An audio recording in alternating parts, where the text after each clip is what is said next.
Dream job ఆదిత్యతోనే సాధ్యం. Aditya degree colleges admissions open. For more information visit our website. Amaravati ఊపిరి పీల్చుకునే మాట ఎట్టకేలకు ఈ రోజు వినపడింది.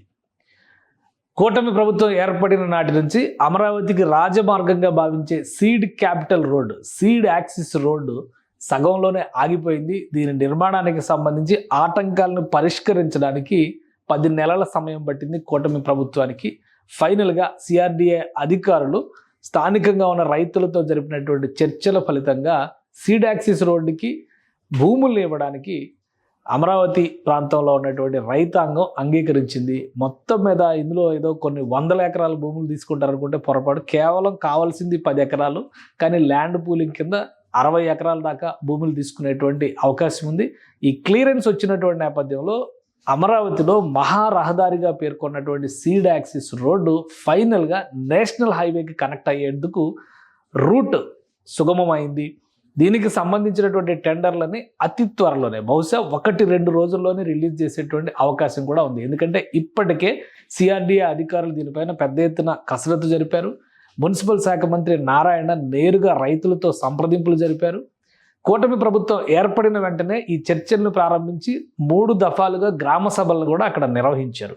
కానీ ఫైనల్గా ఈరోజు దానికి శుభం కార్డు పడిగింది. చర్చలన్నిటికీ కూడా ఇక్కడ ఉన్నటువంటి జంజాటం ఒక్కటే, అసలు ఎందుకు సీడ్ యాక్సిస్ రోడ్డుకి ఇంత సమస్య వచ్చింది ఒకసారి విశ్లేషించేటువంటి ప్రయత్నం చేద్దాం. ఇది సీడ్ యాక్సిస్ రోడ్డు నిర్మాణానికి సంబంధించినటువంటి చిత్రం. ఇది ఆల్రెడీ మొత్తంగా చూస్తే 21 కిలోమీటర్ల పొడవున సీడ్ యాక్సిస్ రోడ్డు నిర్మించాలని చెప్పని గతంలో ప్రభుత్వం నిర్ణయించింది. 21 కిలోమీటర్లు అంటే దొండపాడు నుంచి, అమరావతిలో ఒక మూలన ఉన్నటువంటి దొండపాడు నుంచి అలానే ప్రకాశం బ్యారేజీకి ఆనుకుని ఉన్న కొండవీటి వాగు దగ్గరికి 21 కిలోమీటర్ల దూరంలో నిర్మాణ ప్రణాళికని రెడీ చేశారు. దీన్ని 2 ఫేజుల్లో అంటే 2 దశల్లో నిర్మించాలని అప్పట్లోనే ప్రణాళికను సిద్ధం చేశారు. అందులో 18.3 కిలోమీటర్లు ఫస్ట్ ఫేజ్, మిగిలిన రిమైనింగ్ పార్ట్ దాదాపు ఒక 3 కిలోమీటర్ల చిల్లర వస్తుంది, 3.4 కిలోమీటర్ల దగ్గర వస్తుంది. సో ఇది 2వ ఫేజ్లో చేయాల్సినటువంటి అంశం. ఈ రెండింటికి సంబంధించి 2016-17లోనే రాష్ట్ర ప్రభుత్వం క్లారిటీ ఇచ్చేసింది. క్లారిటీ ఇచ్చిన నేపథ్యంలో ఈ 18.3 కిలోమీటర్ల రహదారి వ్యవస్థని 2018లోనే నిర్మించారు. అంటే ప్రస్తుతం ఉన్నటువంటి మంతెన సత్యనారాయణరాజు ఆశ్రమం వరకు ఈ నిర్మాణం జరిగింది. అక్కడి నుంచి నేషనల్ హైవేకి కనెక్ట్ చేసే దగ్గరే న్యాయపరమైనటువంటి చిక్కులు రావడం, ఈ పనులు ఆగిపోవడం జరిగింది. అలానే 2019 ఎన్నికల్లో తెలుగుదేశం పార్టీ ఓడిపోవడం, జగన్మోహన్ రెడ్డి ప్రభుత్వం వచ్చిన తర్వాత అమరావతిని అటకెక్కించడం వలన 5 ఏళ్లుగా కనుమరుగైపోయినటువంటి దృశ్యం ఇది. 10 నెలల చర్చల తర్వాత ఫైనల్గా ఒక కన్క్లూజన్ వచ్చింది. ఒకసారి సీడ్ యాక్సిస్ రోడ్డు స్వరూపాన్ని విశ్లేషించేటువంటి ప్రయత్నం కూడా చేద్దాం. సీడ్ యాక్సిస్ రోడ్డు నిర్మాణానికి సంబంధించినటువంటి ఒక ప్రణాళికను మనం చూద్దాం. ఇది ఆంధ్రప్రదేశ్ మ్యాప్. ఇందులో సీడ్ యాక్సిస్ రోడ్డు స్వరూపాన్ని చూడాలంటే ఒకసారి మనం అమరావతి మ్యాప్ చూస్తే క్లియర్ పిక్చర్ వచ్చేస్తుంది. ఇది అమరావతి నిర్మాణానికి సంబంధించి మాస్టర్ ప్లాన్ ఈ పరిధిలోనే డిజైన్ చేశారు. ఇందులో గూగుల్ మ్యాప్లో కూడా కనిపిస్తున్నటువంటి, అమరావతిలో కనిపిస్తున్నటువంటి దృశ్యం సీడ్ యాక్సిస్ రోడ్డు. ఎందుకంటే గతంలోనే నిర్మాణం అయింది. ఇప్పుడు గ్రిడ్ రోడ్డు నెట్వర్క్ వచ్చిన తర్వాత సీడ్ యాక్సిస్ రోడ్డు కంటే కూడా ఈ గ్రిడ్ నెట్వర్క్ ఇంకా బలంగా కనిపిస్తుంది. రైట్, గూగుల్ మ్యాప్స్ లో కూడా అమరావతిలో క్లియర్ గా కనిపించేటువంటి పిక్చరు సీడ్ యాక్సిస్ రోడ్డుకి సంబంధించినటువంటి దృశ్యమే. సీడ్ యాక్సిస్ రోడ్ ఇక్కడ దొండపాడు నుంచి స్టార్ట్ అవుతుంది. దొండపాడు నుంచి అది NH16 అంటే నేషనల్ హైవే, వైజాగ్ చెన్నై, ఇంకో రకంగా చెప్పాలంటే కలకత్తా టు చెన్నై మహారహదారి అంటారు కదా, నేషనల్ హైవే, దాన్ని కనెక్ట్ చేయాల్సినటువంటి లక్ష్యం ఉంది. ఇది దొండపాడు. ఇక్కడ చూస్తే ఇక్కడ కరకట్ట రోడ్డు ఇటు పక్కన వస్తుంది. ఈ కరకట్ట రోడ్డు సమీపంలోనే ఇది ఆగిపోయింది. సో ఇక్కడ కీలకమైనటువంటి ఉండవల్లి, అలానే పెనుమాక, కొన్ని గ్రామాలు ఉన్నాయి అక్కడ. ఇవన్నీ కూడా చాలా ముఖ్యమైనటువంటి గ్రామాలు. ఆ గ్రామాల వలన అక్కడ యాక్సెసిబిలిటీ లేకుండా అయిపోయింది. ఆ ప్రాంతంలో నిర్మాణ ప్రణాళిక చేయాలంటే కూడా ఇప్పుడు రైతులు భూములు ఇవ్వకపోవడం వల్ల పెద్ద సమస్య ఎదురైంది. ఇన్ని సంవత్సరాలుగా ఆగిపోయింది. సో ఇది సీడ్ యాక్సిస్ రోడ్డుకి సంబంధించి మనం ఇంకొంచెం జూమ్ చేసి చూస్తే ఇంటర్నల్గా ఇక్కడ వచ్చేటువంటి ప్రధానమైన సమస్య ఏంటంటే ఇక్కడ ఆనుకుని ఉన్నటువంటి గ్రామాలు. ఇక్కడికి వచ్చేసరికి మంతెన సత్యనారాయణరాజు ఆశ్రమం ఉంటుంది, ప్రకృతి ఆశ్రమం. ఆ ఆశ్రమం వరకు మాత్రమే ఈ నిర్మాణం జరిగింది. అలానే సీడ్ యాక్సిస్ రోడ్లో కీలకమైనటువంటి ఇది ఏంటంటే 8 వరుసల మహారహదారిగా దాన్ని నిర్మాణం చేశారు. 8 వరుసలు అంటే మిడిల్ స్ట్రెచ్లో 4 పోర్షన్స్లో వెహికల్స్ వెళ్తాయి. అలానే అటు సైడ్ రోడ్డు, ఇటు సైడ్ రోడ్డు, మళ్ళీ అది కూడా డబల్ లేన్ రోడ్డు కింద డెవలప్ చేశారు. అందుకనే మొత్తం 8 వరుసల మహారహదారి డైరెక్ట్గా గవర్నమెంట్ సిటీకి కనెక్ట్ అయ్యేటువంటి రహదారి ఇది. సీడ్ అంటే క్యాపిటల్ ఏరియాలో మెయిన్ జోన్, ఏదైతే గవర్నమెంట్ సిటీ అని చెప్తున్నారో దానికి సంబంధించినటువంటి ప్రాంతానికి ఇది కనెక్ట్ అవుతుంది. కానీ ఇక్కడ ల్యాండ్స్ ఇవ్వకపోవడం వలన ఈ ప్రాంతంలో ఒక పెద్ద సమస్య ఎదురైంది.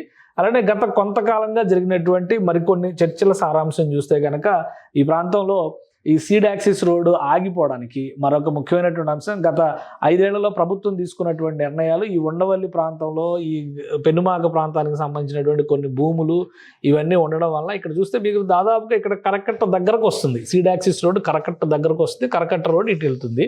So Amaravati grid road system, road నెట్వర్క్ను ఒక్కసారి పరిశీలించి చూస్తే సీడ్ యాక్సిస్ రోడ్ అంటే వేరే ఏది కాదు, E3 రహదారి. అంటే ఈస్ట్ వైపు వెళ్ళేటువంటి దారులన్నింటికి E1, E2, E3 అని పెట్టారు. అందులో E3 రహదారి సీడ్ యాక్సిస్ రోడ్డుగా చెప్తున్నారు. ఇది E3 రహదారి, దీన్నే సీడ్ యాక్సిస్ రోడ్. ఇది మిగతా రహదారుల కంటే కూడా ఇది భారీ నిర్మాణంగా దీన్ని చేసుకుంటూ వచ్చారు. సో ఈ లైన్ మనం అబ్జర్వ్ చేసి చూస్తే కనుక ఇది ఇలా వచ్చి ఇలా టర్న్ అయ్యి నేషనల్ హైవేకి ఇలా కనెక్ట్ అవ్వాలి. తాడేపల్లి దగ్గర అక్కడే పనులు ఆగిపోయినాయి.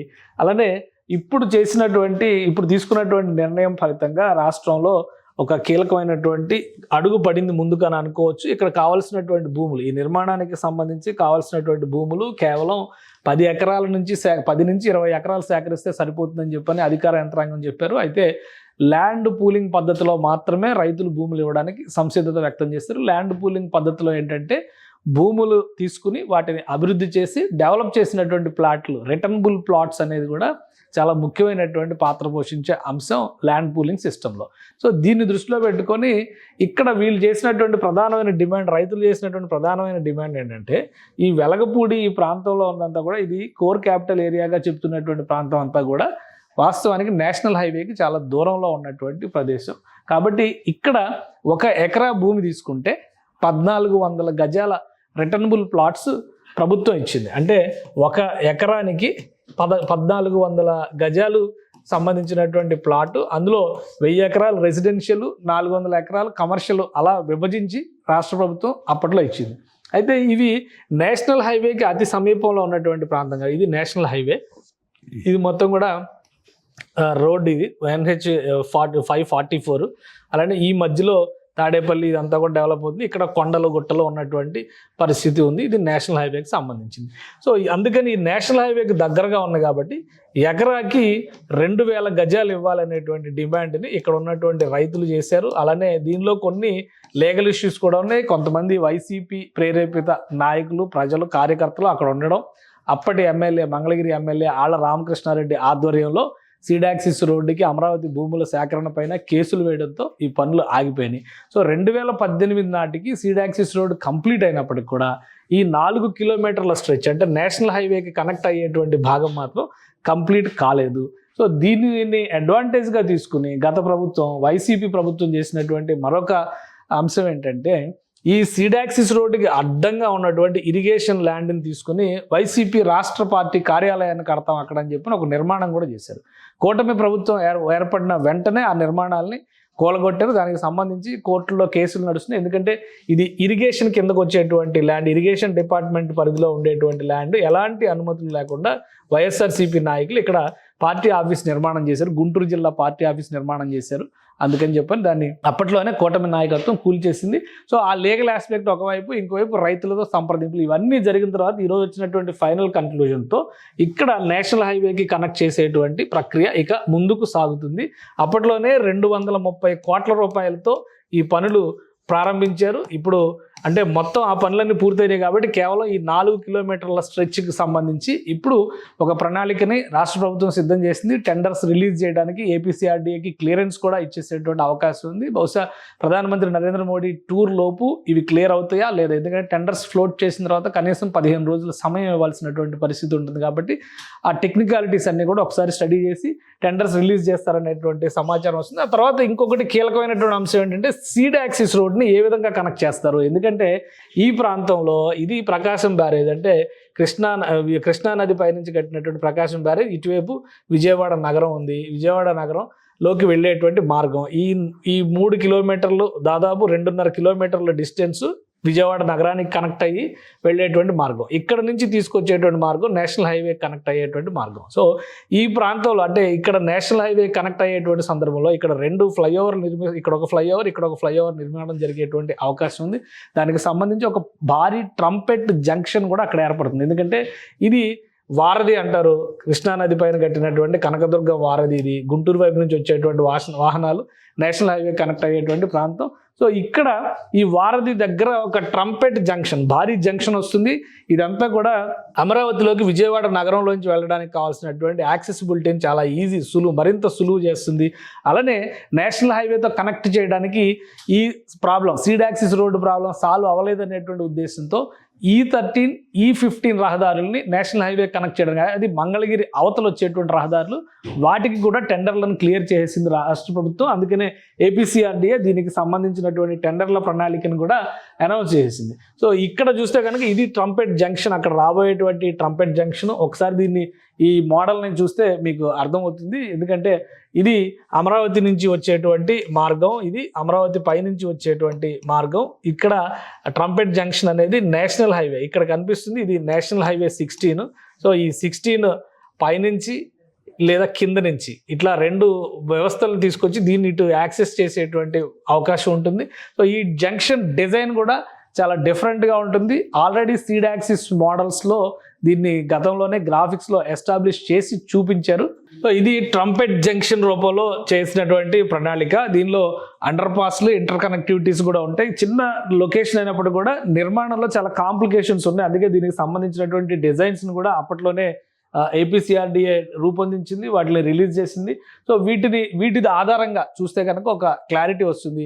అమరావతిలో సీడ్ యాక్సిస్ రోడ్డుకి సంబంధించి ఇది మొత్తం టోటల్ రోడ్స్ నిర్మాణ ప్రణాళిక. ఎందుకంటే 38 రకాల గ్రిడ్ రోడ్ స్ట్రక్చర్ని దీనిలో APCRDA ప్లానింగ్లో ఇంక్లూడ్ చేసింది. అందులో రకరకాల వ్యవస్థలు, ఒకవైపు నుంచి గ్రీనరీ, మరోవైపు పెడిస్ట్రియన్స్ అంటే నడకదారులతో సహా అనేక రకాల కేటగిరీల వాహనాలు వెళ్లేందుకు అనువుగా ఈ డిజైన్ని రూపొందించారు.